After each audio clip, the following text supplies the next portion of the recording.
بلا شبہ میری زندگی کا مشکل ترین کام وہ دوڑ کہ انسان تنہائی میں کوئی جگہ ڈھونڈ کے منہ چھپا کے روتا ہے. یہ سنی سنائی پہ چلنے والا طبقہ ہے. رینٹنگ کا نام کریٹیکل تھنکنگ رکھا ہوا ہے. اب اس میں سے کچھ لوگ ایسے نکلے ہیں کہ جو ایکسٹریم لیول پہ جا کے انہوں نے کہ وہ پورنوگرافی کو بھی انہوں نے ریلیجس پورنوگرافی میں تبدیل کر دیا.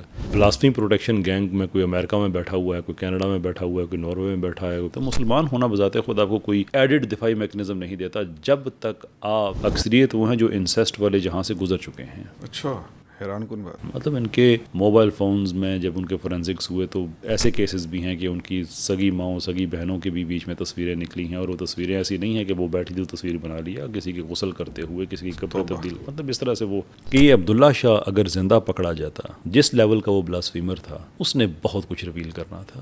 اگر آپ اہل بیت کی ساری ہسٹری کو دیکھتے ہیں, انہوں نے ہر زمانے کے حساب سے سلوشن آپ کو پرووائڈ کیا ہے. اگر بچہ والدین کی محبت کا الٹرنیٹیو کہیں باہر ڈھونڈ رہا ہے تو یہ بچے کا فیلئر نہیں ہے, یہ والدین کا فیلئر ہے. جیسے ایک آدمی تھا, اس نے عدالت میں یہ بہتے ہوئے آنسوؤں کے ساتھ کہا تھا کہ آپ لوگوں کو بھی وہ نہیں پتا جو میں نے کیا ہے. پورن ایڈکشن سے واپس آنا بہت مشکل چیز ہے, جبکہ پاکستان کا سنا ہے کہ نمبر بھی نمبر 2 آتا ہے ورلڈ وائڈ. اس کو دیکھ اگر آپ کی جتنی بھی ہجان خیزی ہے وہ ادھر آپ ایک حرام کا ریلیشن شپ بنا لیں یا پورنوگرافک چلے جائیں. اب اس کے بعد عبداللہ شاہ والی کہانی جو ہے وہ 4 دن تو یہ بلاسفیمی پروٹیکشن گینگ نے بہت چلائی, اس کے بعد وہ ختم ہو گئی. ان کی طبیعت ہے کہ ایک کے بعد دوسری چیز کو چھیڑتے ہیں. لیکن ہمارے ڈرامے میں صرف ایک ہی جانرا کیوں رہ گیا کہ اس کی بیوی کا تعلق اس کے ساتھ, اس کے ساتھ ہے. جب والدین اور بچے کے درمیان دوری پیدا ہوتی ہے تو اس خلا کو باہر سے آ کے کسی نے فل کرنا ہے. وہ کوئی ڈرگ ڈیلر آ کے فل کر سکتا ہے, وہ کوئی بلاسفیمر آ کے فل کر سکتا ہے, وہ کوئی مجرم آ کے فل کر سکتا ہے.